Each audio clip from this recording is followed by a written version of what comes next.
수요일입니다. 수요 저녁 창세기를 공부하는 날입니다. 기도하겠습니다. 존귀하신 주님 감사합니다. 우리로 하여금 하나님의 말씀을 듣게 하심을 감사드립니다. 오늘도 우리가 창세기를 통해서 주님을 만날 것입니다. 이 시간에 임재하셔서 우리와 함께하여 주시고 우리 마음속에 역사하여 주셔서 우리의 모든 일들이 주님과 소통하는 시간들이 되게 하소서. 성경에 기록되어 있는 말씀으로 나를 가르치소서. 내 잘못된 것을 책망해 주시고 또 내가 알고 싶어하는 모든 것들을 깨달을 수 있는 그러한 능력을 허락하여 주시옵소서. 더욱 거룩하기를 소망합니다. 항상 의로운 하나님의 자녀로 살기를 소망합니다. 감사하며 예수 그리스도 이름으로 기도합니다. 아멘. 미국 자매들은 계속 통역을 해준다는 게 쉽지 않을 것 같았어요. 그래서 설교 아웃라인하고 척스미스 목사님의 강해 원고를 보내줬습니다. 본인들이 이 시간에 척스미스 목사님의 강의를 듣든가 그렇게 해서 이 시간을 그냥 헛되이 보내지 않게 되기를 바랍니다. 자, 오늘 창세기 29장입니다.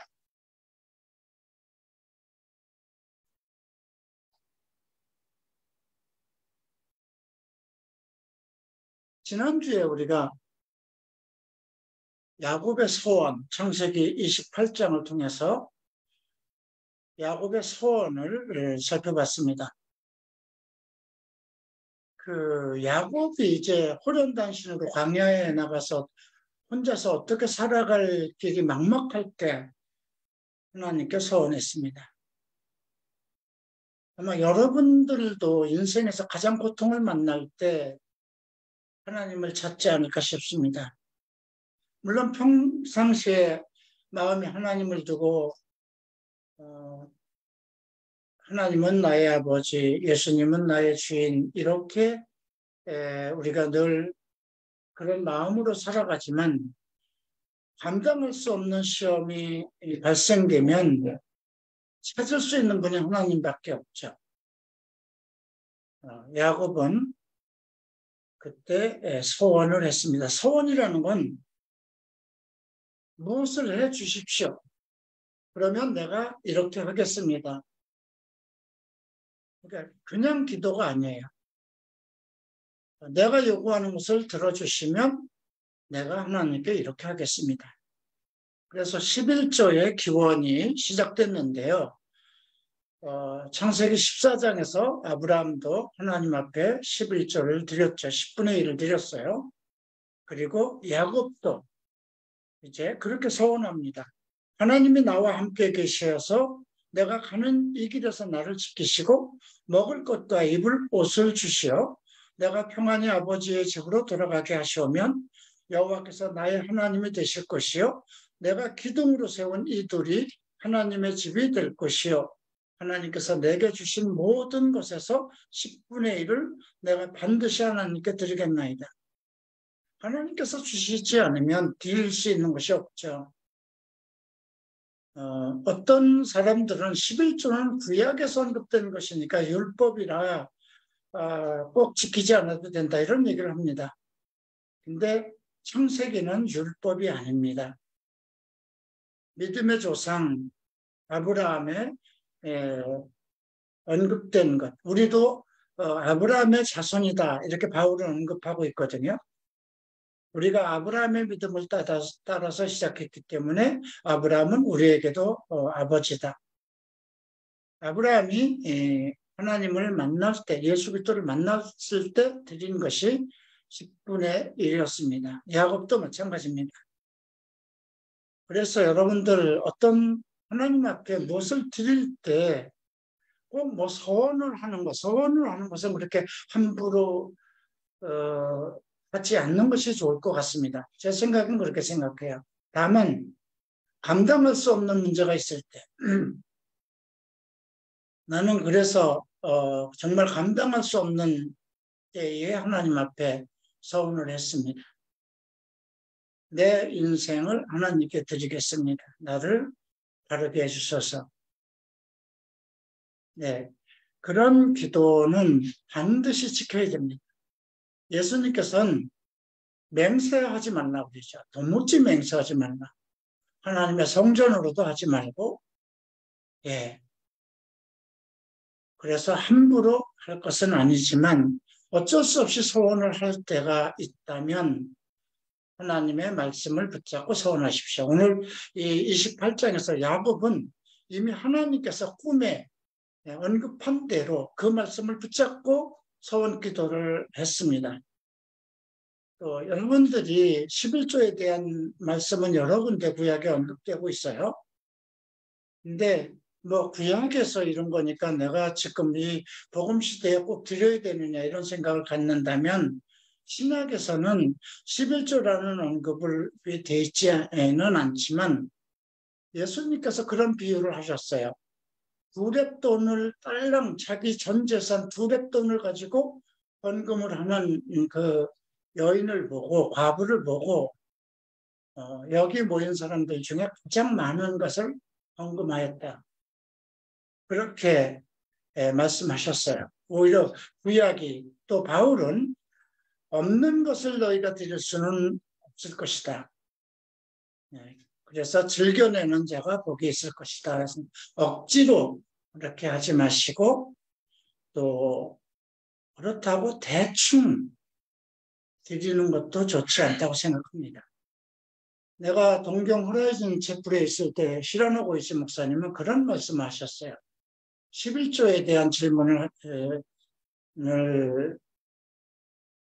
했을 때 캠프 때 말씀을 하셨는데 그 교회에다 11조를 드리는 것은 그 교회로 교회에 부으신 하나님의 복을 받기 위한 것이다. 이런 얘기를 하시더라고요. 그러니까 만약에 우리 호라이즌 채플에 11조를 안 하는 사람은 우리 호라이즌 채플을 통해서 오는 특별한 축복을 받지 못할 것이다. 이런 말씀을 하신 기억이 있어요. 나는 그 호라이즌 채플에 일본 돈으로 100만 엔 정도를 정말 해야 할 그 당시에 제가 동경에서 운영하던 가게를 팔고 이제 11조로 100만 엔이었어요. 100만 엔이면 지금 미국 돈으로 10,000불 정도 됩니다. 그거를 이제 고깃대라고 어흠이었어요. 왜냐하면 내가 어흠을 받았기 때문에 그 어흠으로 이제 100만 엔을 드렸는데 그 어음이 부도가 났어요. 그 어음을 발행한 사람이 순복음교회 장로였는데 그분이 사업이 망해서 어음을 부도내고 말아서 결국은 거기에 100만 엔뿐이 아니라 내가 그분에게 빌려줬던 200만 엔까지 300만 원을 받지 못했어요. 300만 원이면 지금 3천만 원이 넘는 돈입니다. 그분은 지금 뭐 세상 떠나서 하늘에 천국에 가 있을지 어디 계실지 모르겠지만 그래서 늘 마음을 가지고 있었어요. 그래서 이번에 금년 안에 내가 일본을 가면 100만 엔을 이제라도 드릴 계획을 가지고 준비를 해놨습니다. 뭐 이제 뭐 30년이 지났는데 그걸 드려야 되느냐. 저는 70년이 지나도 하나님하고의 약속했던 거잖아요. 그죠? 하나님 앞에 드렸던 것이 부도난 거잖아요. 근데 그동안 지금까지 그것을 갚을 능력이 없었어요. 늘 마음속에 이거는 안 되는데, 이거는 안 되는데. 그래서 그런지 히라노 목사님은 상당히 나를 이렇게 달갑게 받지 않았어요. 뭔가 히라노 목사님이 나를 대하는 거를 이렇게 보면 이게 지금 오늘 라반의 얘기가 나와요. 야곱의 외삼촌인데 히라노 보이스 목사님은 내게 라반과 같은 그런 분인가? 그런 상당히 나한테 자상하고 그랬는데 어쨌든 그런 빚진 감정 때문에 그랬는지 그런 마음이 있습니다. 여러분들에게 내가 이런 얘기를 하는 것은 하나님에게 빚져서는 안 된다는 것입니다. 그래서 하나님 앞에 드리기로 작정한 것은 따로 성별을 하세요. 급여가 나오면 급여 중에서 뭐 어떤 사람은 그 뒤에까지 몇십 원까지 이렇게 할 생각하지 마시고 그냥 내가 175만 원을 받았으면 17만 5천 원 할 생각을 하지 마시고 그 트무리까지 하다가 그것도 시라노 목사님이 그런 얘기를 하시더라고요. 자기 일을 예의를 하더라고요. 그냥 끝자리 수에서 올려서 그렇게 드리고 있다. 그런 말씀을 하시더라고요. 자, 이제 오늘 29장입니다. 야곱의 결혼의 이야기입니다. 참 지금 29장을 보면 어떻게 이 사람은 복이 많아서 두 명의 아내를 맡고 또 거기에 척까지 또 2명, 4명을 맞이하잖아요. 그죠? 정말 거기에다 또 아들들도 줄줄이 나요. 결국은 야곱으로 해서 12명을 낳는데 우리말에 못된 송아지 응등에서 풀 난다는 말이 있는데 야곱은 그 당시까지 변화되지 않은 하나의 사기꾼이라고는 이름을 가지고 있는 사람이잖아요.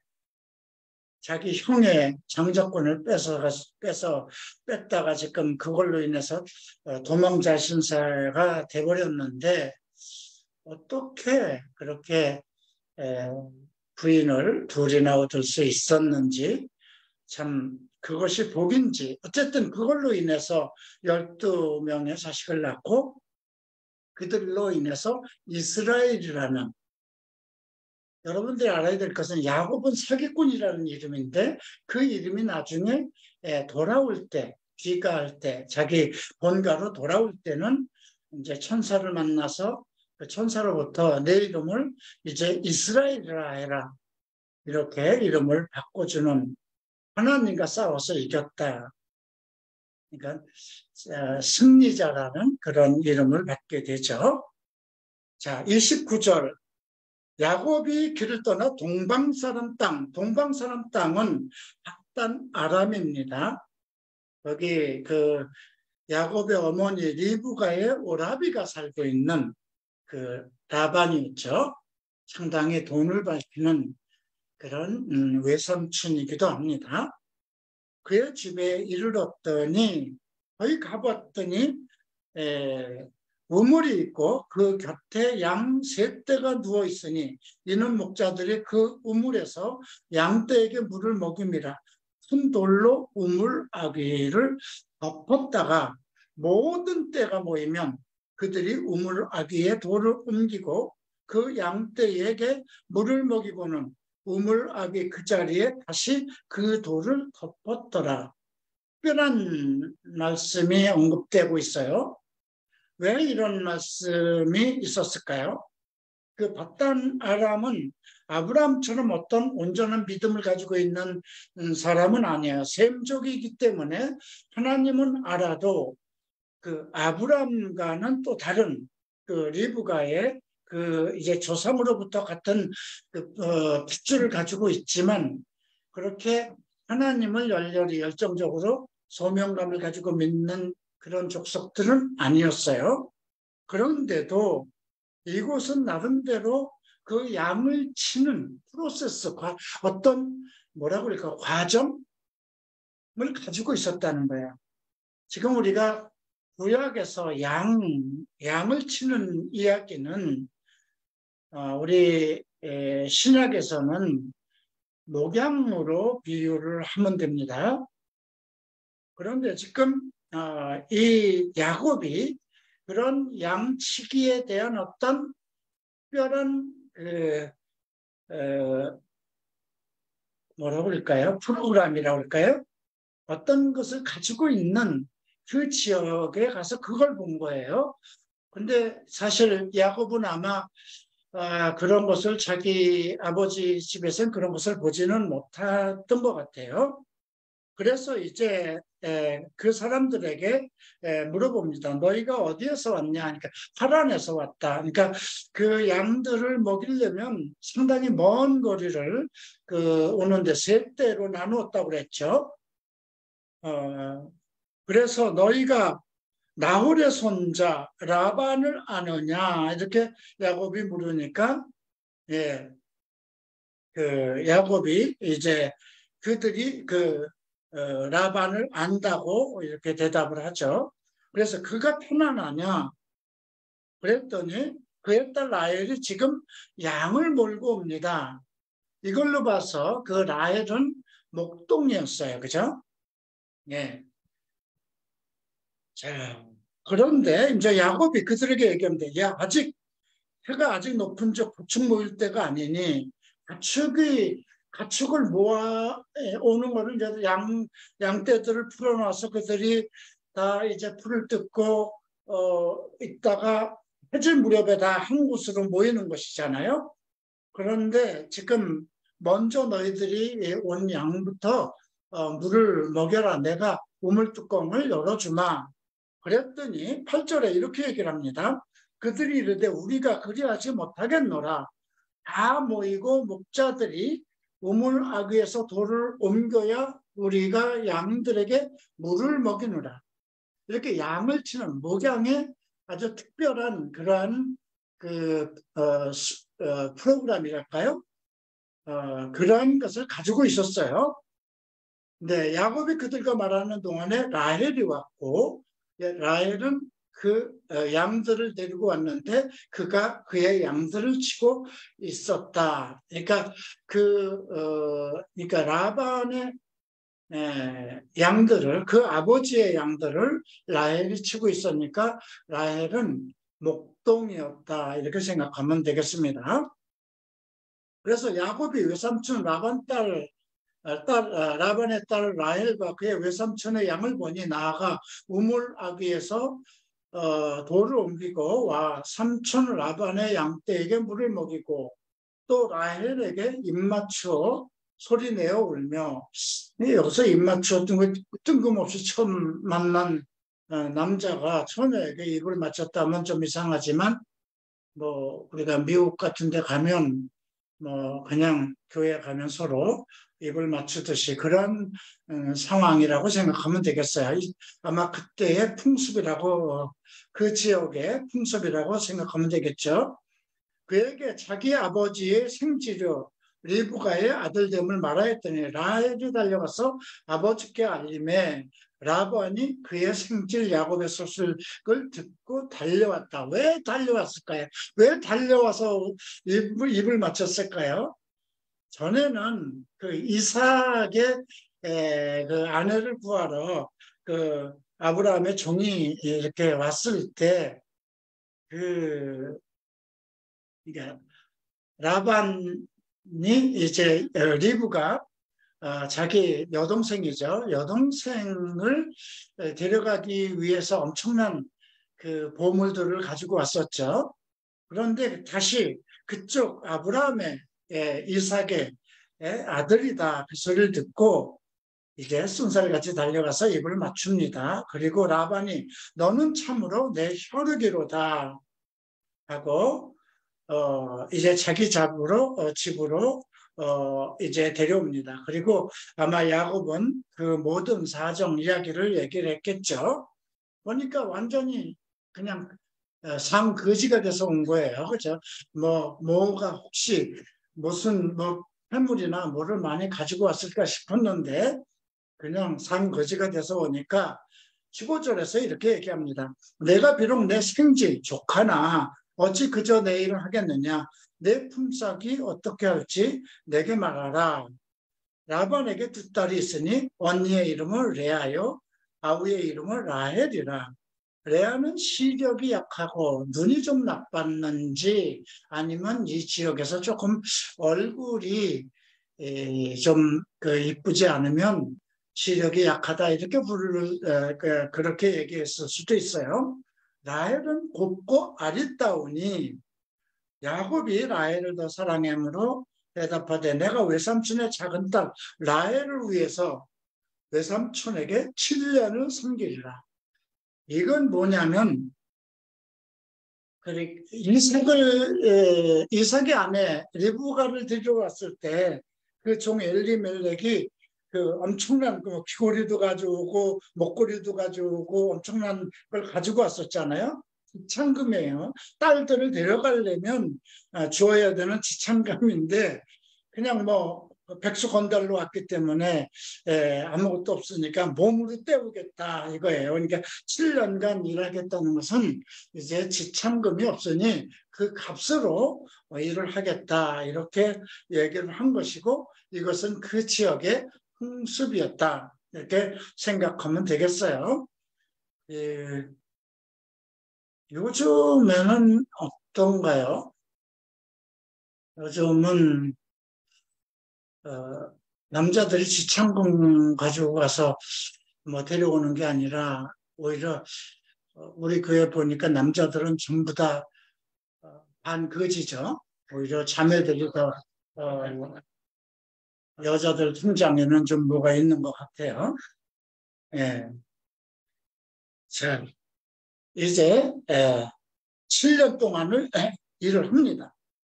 며칠같이 여겼다는 거예요. 사랑하는 아내를 내가 이렇게 이쁘고 꽃다운 아내를 얻을 것이다 하니까 지참금이 없으니까 7년 동안 일하는 것을 아주 그냥 기쁘게 일을 했다고 합니다. 그리고 21절 보시죠. 라반에게 얘기합니다. 기간이 됐으니까 이제 딸을 주세요. 내가 장가 들어야 되겠습니다. 그랬더니 라반이 주변 사람들을 다 모아 잔치를 하고 저녁에 딸 레아를 야곱의 침실로 보냅니다. 그러니까 그 당시부터 이렇게 전기불도 없었을 것이고 이제 밤에 술을 고나하게 취해서 신랑이 이제 누워있는 방에 레아를 집어넣은 거죠. 그리고 라반이 또 레아를 시집 보내면서 그 여종 실바를 또 시녀로 보냈어요. 이게 이 라반의 집안은 상당히 그래도 시녀를 거느릴 정도니까 그 지역의 유지였다고 생각해야죠. 근데 아침에 눈을 뜨고 보니까 라헬이 아니고 레아예요. 근데 이건 어떻게 하겠어요? 신혼 잠을 잤는지 안 잤는지 모르지만 어쨌든 레아가 아내로 하룻밤을 지냈으니까 물릴 수도 없죠. 그래서 깜짝 놀라서 외삼촌에게 아니 왜 나에게 라헬을 주기 위해서 내가 7년이나 했는데 이게 어떻게 된 겁니까? 하니까 우리 지역에서는 언니를 동생을 먼저 주지 않는다. 그러니까 순차적으로 해야 된다. 요즘에는 그렇지 않지만 우리가 어려서 자랄 때만 해도 이렇게 장유유서가 분명했어요. 형이 결혼하고 동생이 하고. 근데 아마 이 지역에도 그랬었는가 봅니다. 그랬더니 일단 일주일을 마저 채우라. 그러니까 일주일을 채우지 않은 상태였는가 봐요. 7년에서 일주일이 좀 모자랐는가 봐요. 자, 그러면 그 일주일을 마저 채우라. 우리가 그도 내게 줄 거야. 라헬도 줄 것이다. 그리고 내가 또 나를 7년 동안 섬겨라. 라헬을 위해서도 7년을 하라는 거지. 14년이에요. 여러분들 그 딸 준다 그러면 14년 하겠어요? 아니면 7년 하겠어요? 아마 7달도 안 할 겁니다. 그죠? 7일을 하라고 그러면 그냥 처갓집 가서 좀 머슴 노릇 일주일이 하겠지만 7개월 하라고 해도 할 사람은 없을 것 같은데, 야, 자기 사랑하는 아내를 라헬을 얻기 위해서 14년이라는 정말 흠싹도 없는 노예 생활을 합니다. 그러니까 지금 라반은 야곱보다 한 수 더 뜨는 사람이에요, 그죠? 팥죽으로 자기 형을 속이고 뭐 그렇게 해서 장자권을 뺏었지만 와 보니까 정말 뛰는 놈 위에 나는 놈 있다고 정말 아주 지독한, 자기보다 더 지독한 삼촌을 만나서 14년을 완전히 종살이를 합니다.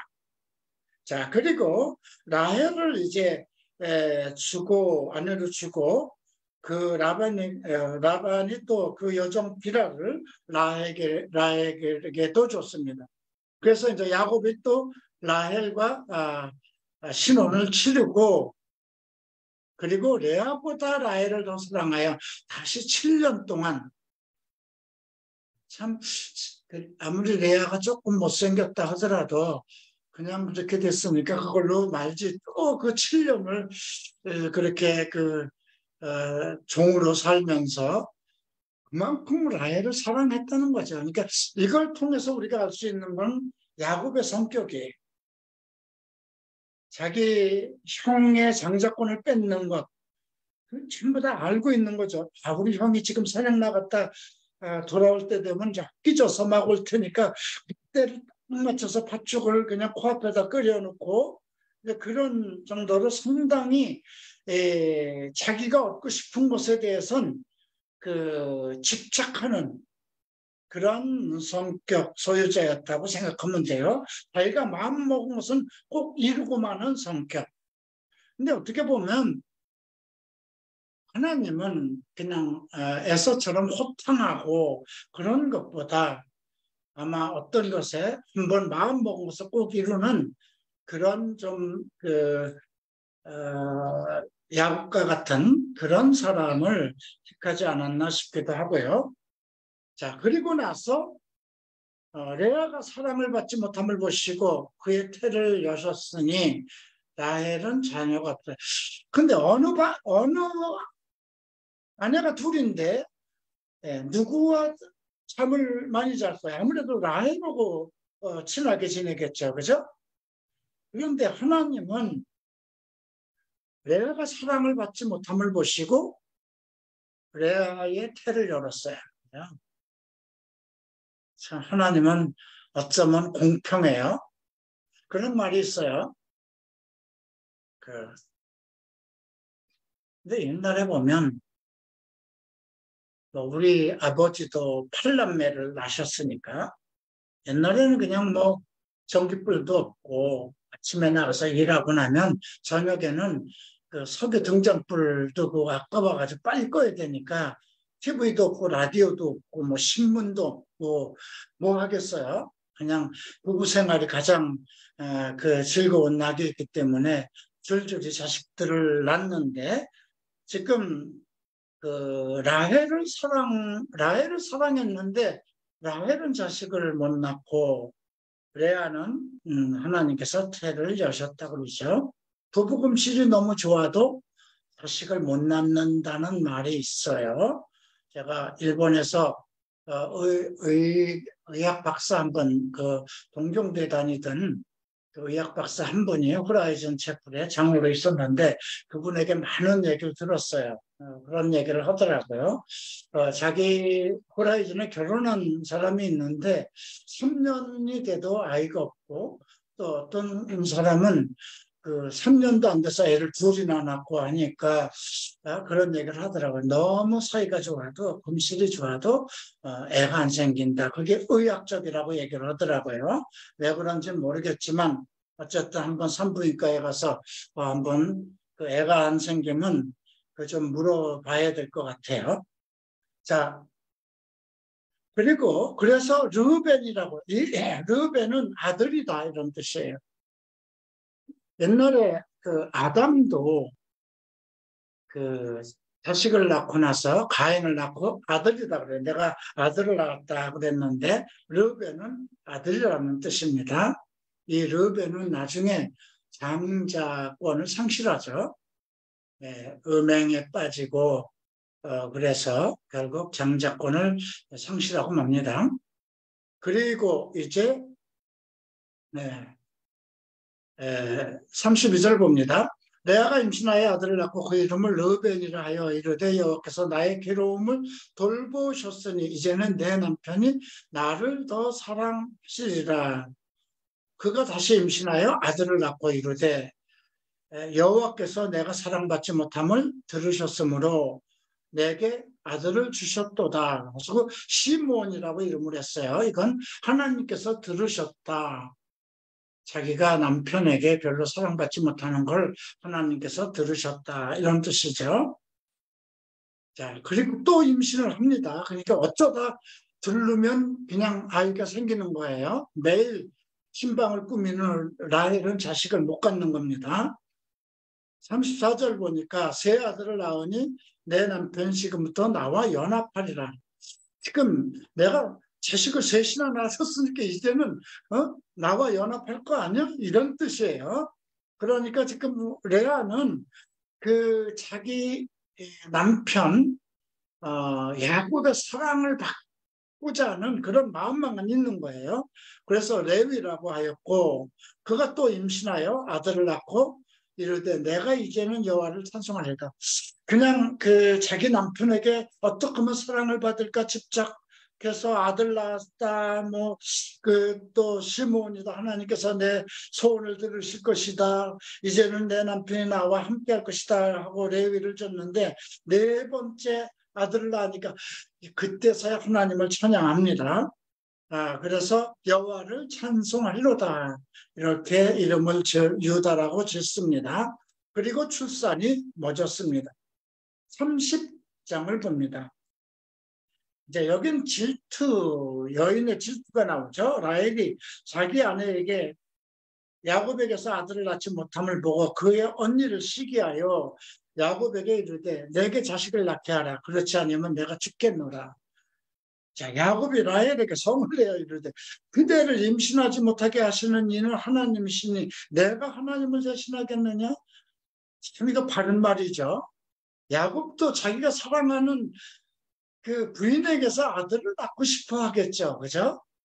그런데 줄줄이 그냥 어쩌다 몇 년에 한 번씩 딱 둘르면 그 레아에게서는 그때마다 아이를 낳는데 지금 사랑하는 아내는 매일같이 신방을 꾸며도 자식이 없는 거예요. 그러니까 라헬이 얘기를 합니다. 내 좀 비라에게로 들어가라.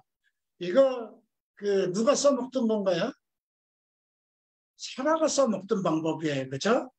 예. 비라에게로 들어가라. 그가 아들을 낳아 내 무릎에 두리니 그러면 나도 그로 말미암아 자식을 얻겠노라. 그리고 이제 시녀 비라를 남편에게 아내로 주매. 그러니까 이 라헬이 성경 공부를 좀 완벽하게 못했어요. 그죠? 그 사라의 고통을 보았으면 아마 그러진 않았을 거예요. 하나님에게 매달렸을 텐데 그런 믿음은 없었던 것 같습니다. 그래서 비라를 이제 그 야곱의 잠자리에 넣어줬더니 비라가 바로 임신을 합니다. 그래서 라헬이 이제 라헬의 억울함을 푸시려고 내게 아들을 주었다. 그래서 이름을 단이라고 지었어요. 우리가 단군의 자손이라고 그러는데 어떤 사람은 우리가 그래서 이스라엘의 그 야곱의 아들 중에 단 지파가 한국에 와서 시작을 했다. 근데 공교롭게도 이스라엘의 역사가 5,000년이고요. 우리나라 역사도 5,000년이에요. 근데 그거는 아닐 것 같아요. 7절 봅니다. 라헬이 시녀 비라가 다시 임신하여 둘째 아들을 야곱에게 낳으니 납달리라고 이름을 짓습니다. 납달리는 경쟁. 야, 이제 내가 우리 언니와 경쟁을 한다. 이렇게 해서 경쟁이라고 이름을 줬습니다. 자, 9절 봅니다. 레아가 자기 출산이 멈춤을 보고 야, 이제 그 자기 여동생의 여종들이 아이를 둘이나 또 낳는 걸 보고, 야, 이제 그래야도 자기가 자식을 낳았으면 좋겠는데 자기 출산이 멈춘 걸 보고 자기 시녀 실바를 야곱에게 넣어줍니다. 그랬더니 복되도다 하고 이름을 시라고 줬습니다. 그러니까 참 야곱은 흔히 앉아서 여인들 그 본부인하고 지금 라헬이 서로 싸우는 그 중에 마누라들 첩을 둘이나 더 얻었어요. 참 요즘엔 그런 일 없겠죠. 요즘엔 뭐 다 인공수정도 되는 거니까 그런 일은 없을 것 같네요. 자, 그다음 12절 레아가 시녀 실바가 둘째 아들을 야곱에 낳으니 레아가 기쁘도다 모든 딸들이 나를 기쁜 자라 하리로다 하고 이름을 아셀이라. 그러니까 가슴 복되다는 뜻이고요. 아셀은 기쁘다는 뜻입니다. 밀 거둘 때 르벤이 나가서 들에서 합한 채, 이건 요즘으로 얘기하면 뭐라고 그래야 될까요? 야그라? 어쨌든 체험제라고 생각하면 되겠어요. 합한 채를 얻어 그의 어머니 레아에게 드렸더니 르벤이 갖다 이제 자기 어머니가 자기 아버지한테 그렇게 별로 사랑을 받지 못하는 걸 보고 그 당시에 그 지역에서 아마 체험제 같은 것을 그런 것이 있었는가 봐요. 그걸 갖다 드렸더니 이제 라헬이 자기 언니에게 얘기를 합니다. 합한 채를 청구한다. 그거 내게 주소 이렇게 얘기한 거죠. 그랬더니 레아가 내가 내 남편을 뺏은 것이 작은 일이냐? 그런데 내가 내 아들 합한 채도 뺏으려고 하느냐? 라헬이 이르되 그러면 언니의 아들의 합한 채 대신에 오늘 밤에 내 남편이 언니와 동침을 하리다. 이건 뭐예요? 야곱은 매일 저녁 라헬 집에서만 자는 거예요. 자식을 이렇게 넷이나 낳고 또 자기 여종을 통해서 둘이나 비라가 아니었나? 둘이나 낳는데 레아의 여종이 또 있었죠. 그 둘이나 더 낳는데, 그러니까 넷을 낳아줬는데도 참 자기 방에는 안 들어오는 거죠. 그랬더니 야 오늘 밤은 우리 내 남편을 야곱을 당신 방으로 언니 방으로 넣어줄 테니까 그건 나 주소. 그렇게 해서 그 합한 채 체험제를 뺐습니다. 잠을 때 야곱이 들에서 오매 레아가 나와서 그를 영접하며 내게 들어오라. 내가 내 아들의 합한 채로 당신을 샀노라. 그 밤에 야곱이 그와 동침하였더라. 하나님이 레아의 소원을 들으셨으므로 그가 임신하여 다섯째 아들을 낳았는데 이사갈이라고 합니다. 이사갈은 값을 주셨다 이런 뜻입니다. 그 체험제의 값을 주셨다 이런 뜻이겠죠. 레아가 다시 임신하여 여섯째 아들을 야곱에게 낳았다.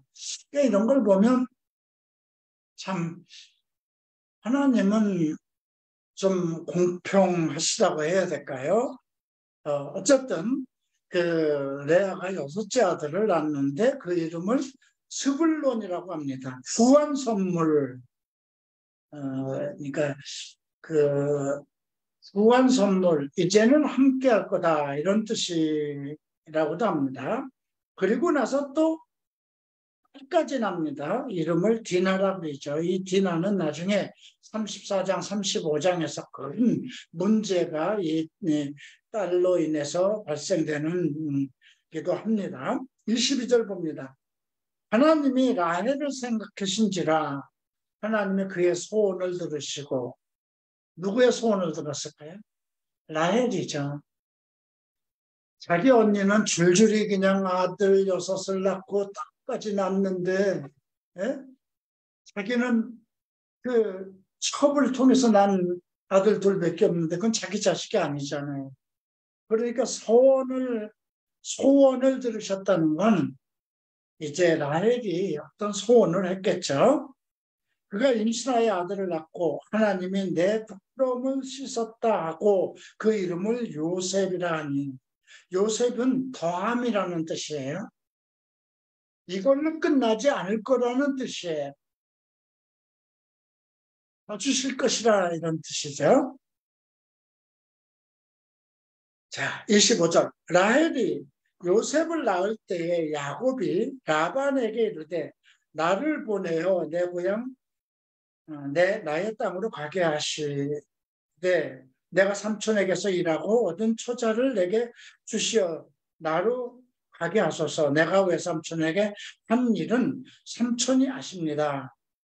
라반이 그에게 이르되 여호와께서 너로 말미암아 내게 복 주신 줄을 내가 알았노니 깨달았노니 내가 나를 사랑스럽게 여기거든 그대로 있으라. 그러니까 그때서야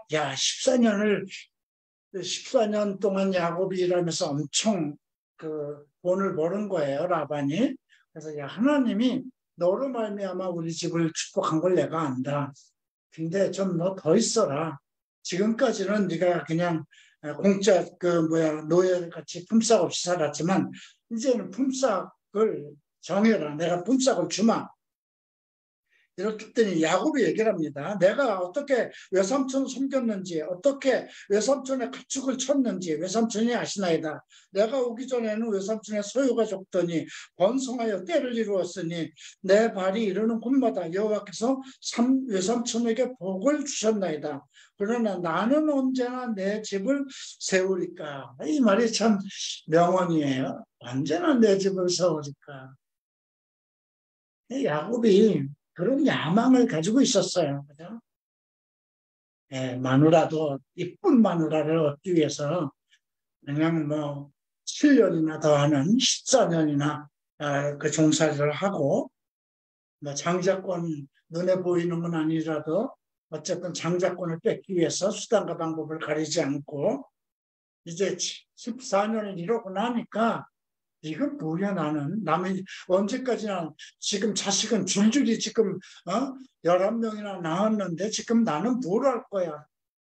언제나 나는 내 집을 세울 것인가. 이렇게 외삼촌한테 얘기를 합니다. 그랬더니 라반이 내가 무엇으로 내게 주랴. 야곱이 이르되 외삼촌께서 내게 아무것도 주시지 않아도 나를 위하여 일을 행하시면 내가 다시 외삼촌의 양떼를 먹이고 지키겠다. 이게 그 특별한 일이에요. 나한테 아무것도 안 주셔도 됩니다. 근데 내가 내놓는 제한대로 해주시면 내가 그렇게 하겠습니다. 그리고 이제 32절에서 이런 묘안을 냅니다. 오늘 내가 외삼촌의 양떼를 두루다니고 그 양 중에서 아름진 것과 점 있는 것과 검은 것을 가려내며 또 염소 중에서 점 있는 것과 아름진 것을 가려내리니 이 같은 것이 내 품삯이 될 것입니다. 그 일에 외삼촌이 오셔서 내 품삯을 조사했을 때에 나의 의가 내 대답이 되리니 내게 혹시 염소 중에 아름지지 아니한 것이나 점이 없는 것이나 양 중에 검지 아니한 것이 있거든 다 도둑질한 것으로 인정하소서. 라반이 생각하니까 지금부터 이제 낳는 양들을 얘기하는 건데 아름진 것들, 검은 것들 그런 것들만 가져가겠다는 거예요.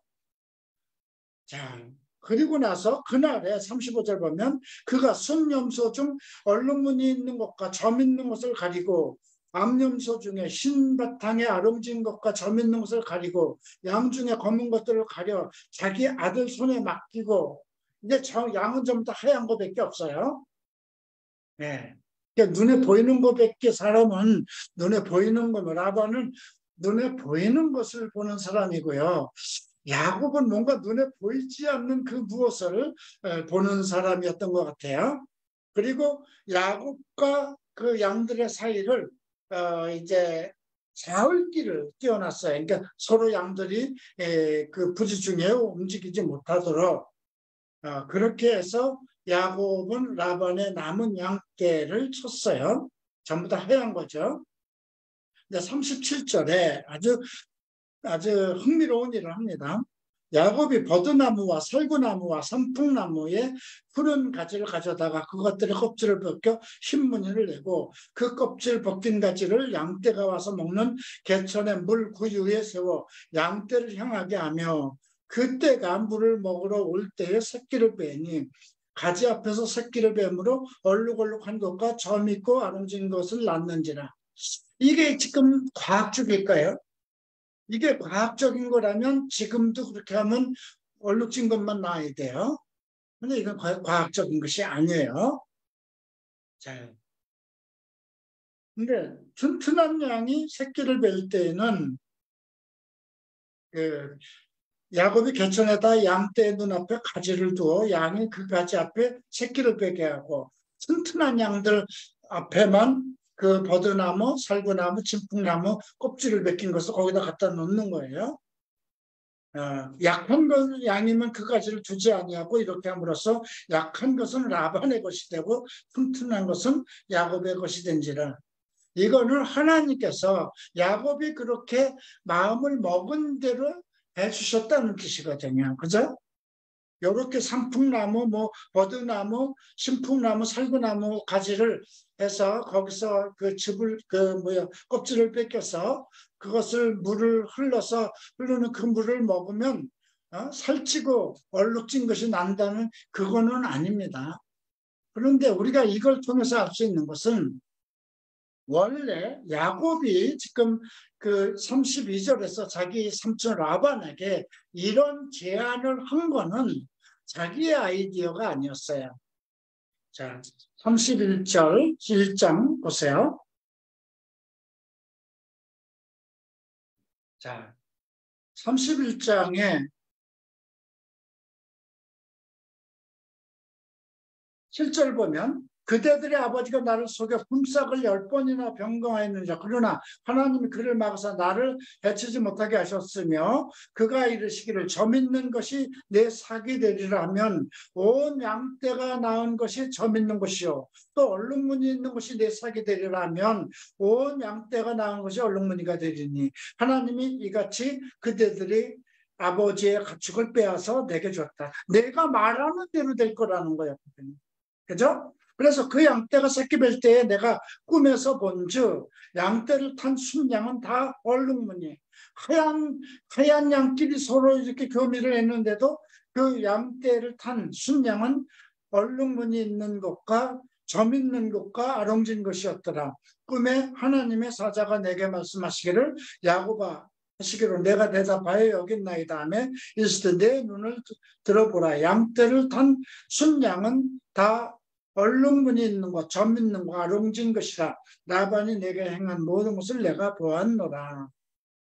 이렇게 하나님 꿈에 하나님께서 미리 말씀을 하신 거예요. 그리고 내가 말한 대로 될 것이다.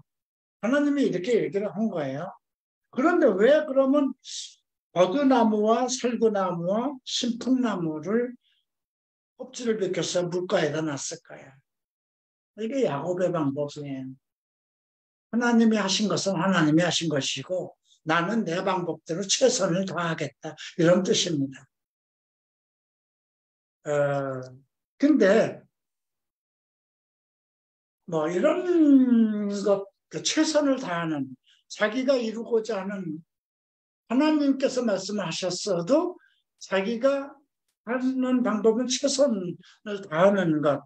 이것이 야곱의 성격이죠. 그러니까 앞에서도 창세기 28장에서 이미 하나님께서 내 가는 길에서 함께할 것이고 먹을 것을 줄 것이고 입을 것을 줄 것이고 또 내가 돌아와서 아버지의 집으로 돌아가게 할 거다. 이런 말씀을 미리 하셨잖아요.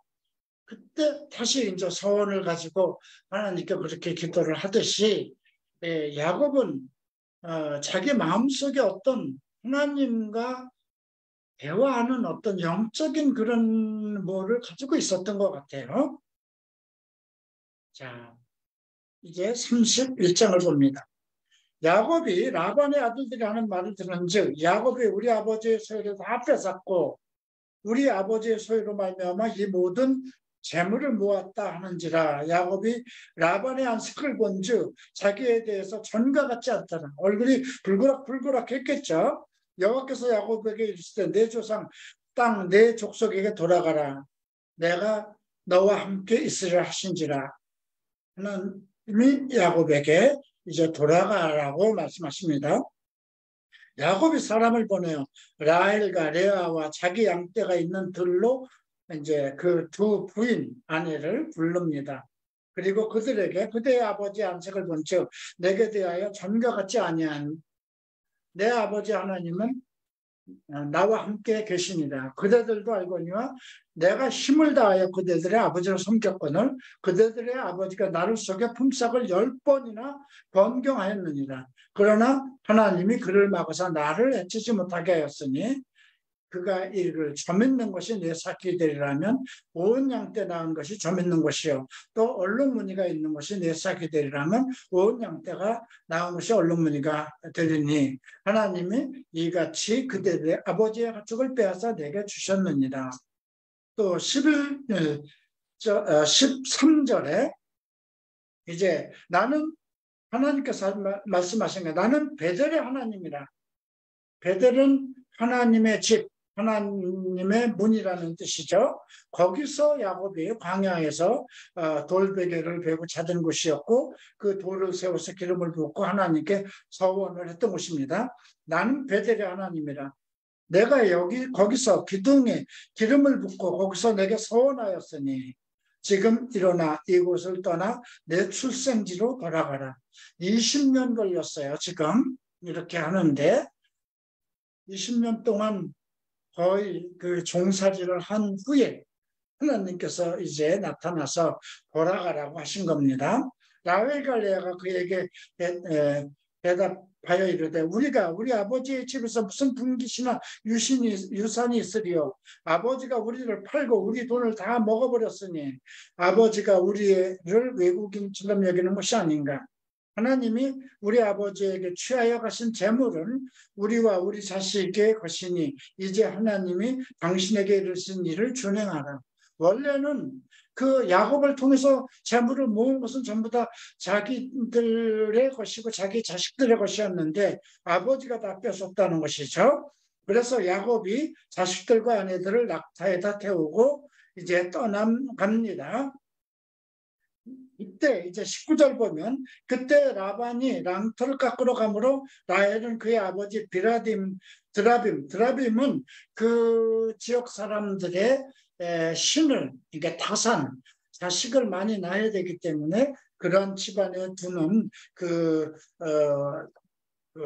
물건, 그러니까 타산을 기원하는 어떤 그런 그 물건이었던 것 같습니다. 그걸 이제 가지고 왜 그 라헬이 그랬을까요? 지금 아들 하나밖에 없잖아요, 그죠? 그런데 그 야곱의 그 고향에 가서 자기 자식들을 많이 낳아야 될 거잖아요. 그러니까 이제 드라빔을 훔쳐가지고 가는 겁니다. 라반 사람에게 말하지 않고 이제 도망을 했어요. 3일 이후에 야곱이 도망한 것을 알고 라반이 그의 형제를 거느리고 7일을 쫓아가 이제 길르앗산에서 만납니다. 근데 밤에 하나님이 아람 사람 라반에게 현몽하여 너는 삼가 야곱에게 선악간의 말을 하지 말라 하셨네. 하나님을 그렇게 열정적으로 믿지 않아도 근데 하나님의 꿈에 이렇게 나타나서 하신 말이라도 하나님의 말씀에는 권위가 있었기 때문에 어길 수가 없었던 것 같아요. 26절 봅니다. 라반이 야곱에게 이르되 내가 나를 속여 내 딸을 홀로 사로잡힌 자같이 끌고 갔으니 어찌 이같이 하느냐. 내가 즐거움과 노래와 빛과 수금으로 너를 보내지 건을 어찌하여 내가 나를 속여 가만히 도망하여 내게 알리지 아니하였으며 내가 내 손자와 딸들에게 입맞추지도 못하게 하였으니 내 행위가 참으로 어리석구나. 너를 해할 만한 능력이 내 손에 있으면 너의 아버지의 하나님이 어젯밤에 내게 말씀하시기를 너는 삼가 야곱에게 선악간을 내 말하지 말라 하셨느니라. 이제 내가 내 아버지의 집을 사모하여 돌아가는 것은 오르나 어찌 내 신을 도둑질하느냐. 자기 집에 돌아와 보니까 그 드라빔이 없어진 걸 알았어요. 그래서 너 내 집에 가는 건 그냥 내가 그냥 묵인하겠는데 내 신을 가지고 도망가면 어떡하느냐 이렇게 얘기를 하죠. 이게 그 이제 그 야곱이 라반에게 대답합니다. 31절. 내가 생각하기를 외삼촌의 딸들을 내게서 억지로 빼앗아 갈 것을 두려워하였나이다. 외삼촌의 신은 누구에게든 찾든지 그는 살지 못할 것이요. 우리 형제들 앞에서 무엇이든지 외삼촌의 것을 발견되거든 외삼촌에게서 가져가소서 하니 야곱은 라헬이 그것을 도둑질한 줄을 몰랐죠.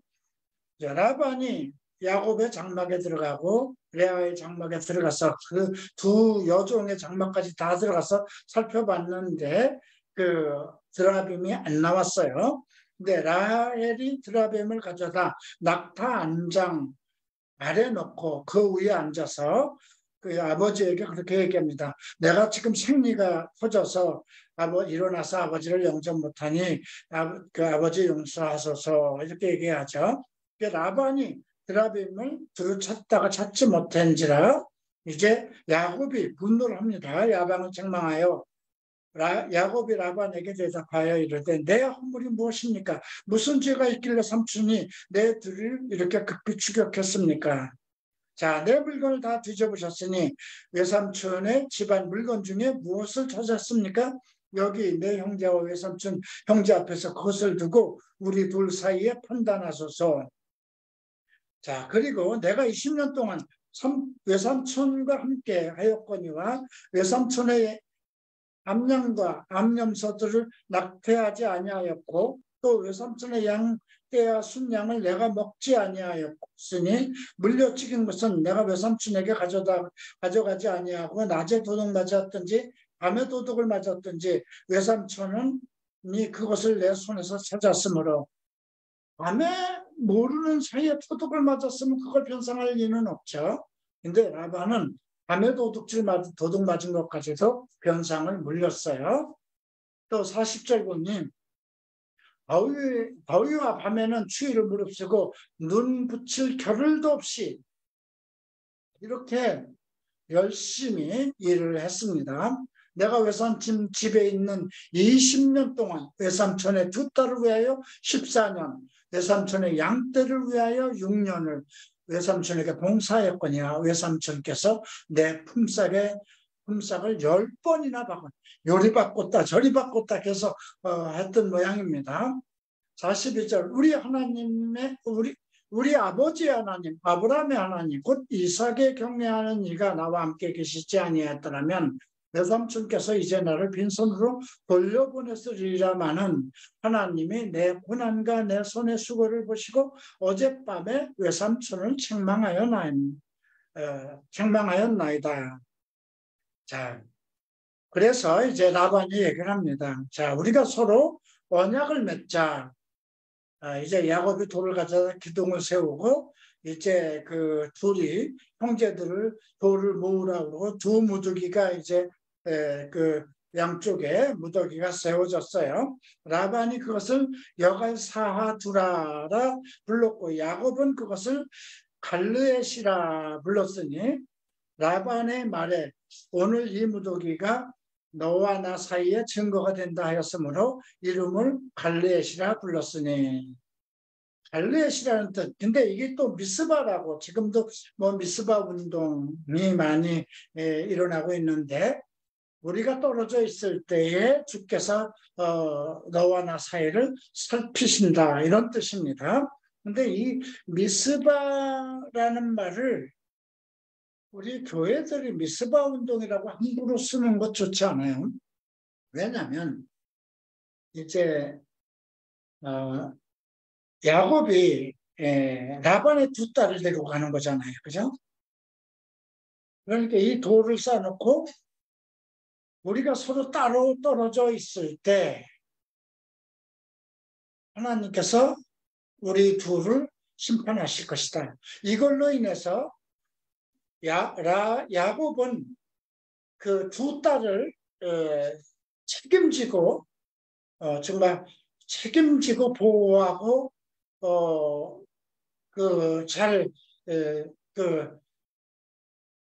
딸들과 함께 잘 살아야 돼요. 딸들에게 어떤 해를 입히면 안 돼요.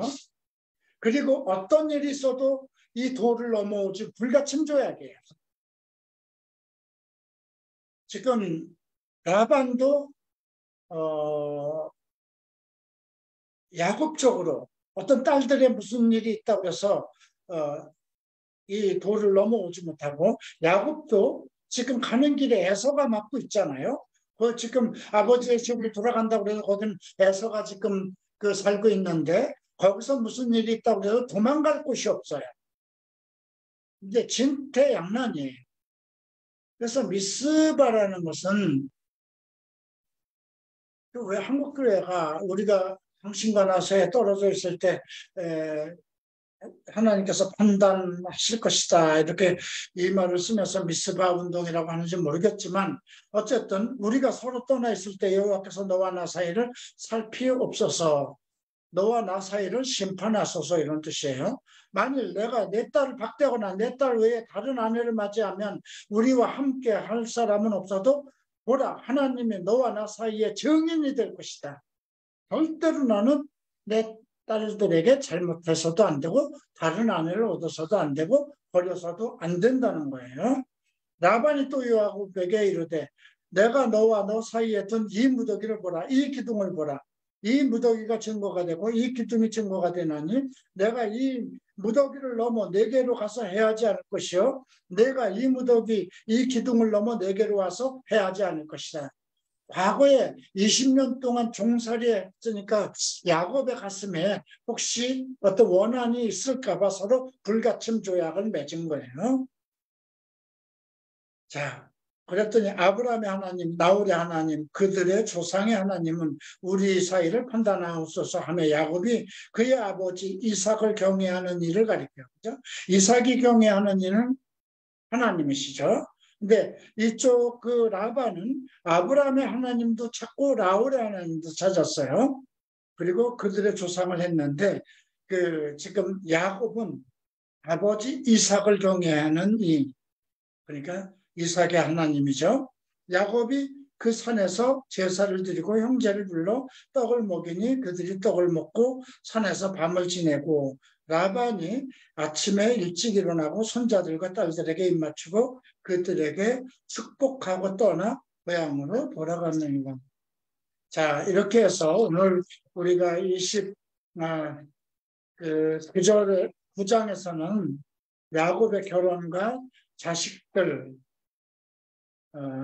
공부했고요. 살펴봤고요.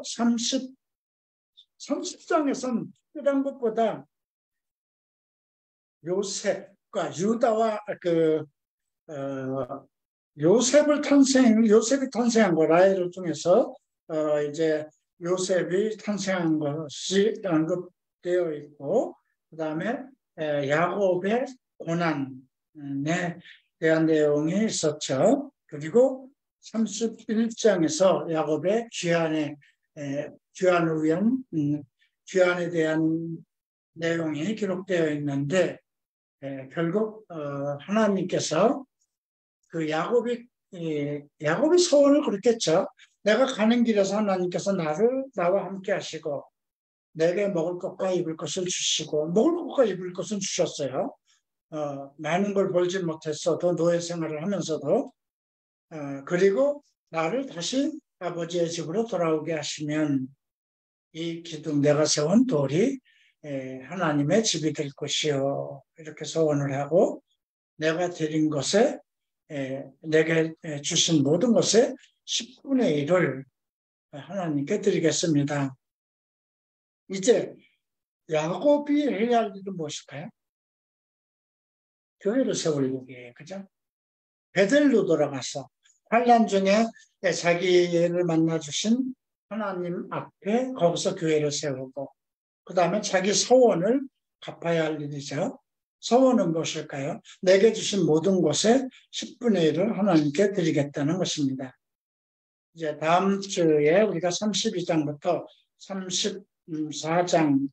34장까지 배우는데, 가는 도중에 베델로 가지 않고 여러 가지 문제, 그다음에 에서와의 상봉 이런 내용, 그걸로 인해서 발생되는 여러 가지 문제, 하나님께서 다시 베델의 하나님이라고 했는데도 베델로 안 갑니다. 야곱은 끝까지 자기의 방법대로 한번 고수해 봅니다. 자기의 방법대로 해보고 그때서야 안 되면 또 다시 하나님한테 자복하는 그런 그 성격을 가지고 있었죠. 어쩌면 우리 사람들과 같지 않을까 싶습니다. 여러분들이 어떤 일을 할 때 일단은 자기 방법대로 이게 하나님은 이렇게 말씀하셨는데 성경은 이렇게 얘기했는데 그래서 그건 뭐 성경이고 이 일은 내가 아무래도 해야 되는 거니까 내 방법대로 하자 이렇게 생각할 때가 많아요. 예, 나도 일본에서 돌아와서 목회를 하면서 내 방법대로 해본 일이 많습니다. 예, 내가 방법대로 한 것 거의 다 실패를 했고요. 자, 그런 것들을 오늘 우리가 배웠습니다. 여러분들도 나에게 야곱과 같은 성격이 있는가? 그래도 야곱은 자기가 이루고자 하는 것들을 향해서 끊임없이 포기하지 않았다는 그런 장점이 있었고요. 또 그런 장점을 하나님께서 쓰지 않았나 싶습니다. 우리가 12제자 중에서도 상당히 그냥 호언장담하는 그 베드로를 쓰셨듯이 하나님은 무엇인가 그래도 자기가 하고자 하는 일에 열정을 가지고 있는 사람들에게 역사하지 않나 싶습니다. 자, 오늘 여기서 마치고 기도하겠습니다. 존귀하신 주님 감사합니다. 이 시간에 우리가 야곱에 대해서 살펴봤습니다. 우리 안에도 야곱과 같은 성격이 있습니다. 그러나 하나님께서 야곱을 사랑하시고 에서를 미워했다고 합니다. 에서 마음에는 항상 세상의 방법대로 살아가는 그런 마음이 있었고 야곱은 늘 그래도 수단과 방법을 가리지 않고라도 하나님의 기업을 뺏으려는 그러한 욕망이 있었습니다. 오늘 비록 우리가 야곱과 같이 되지는 말아야겠지만 하나님 앞에 세운 어떤 믿음의 열정은 버리지 않게 하셔서 소원하고 소망하고 서운한 일들을 이루기 위해서는 오직 하나님 앞에 하나님의 뜻대로 살아가는 자들이 되게 하셔서 감사하며 예수 그리스도의 이름으로 기도합니다. 마치겠습니다.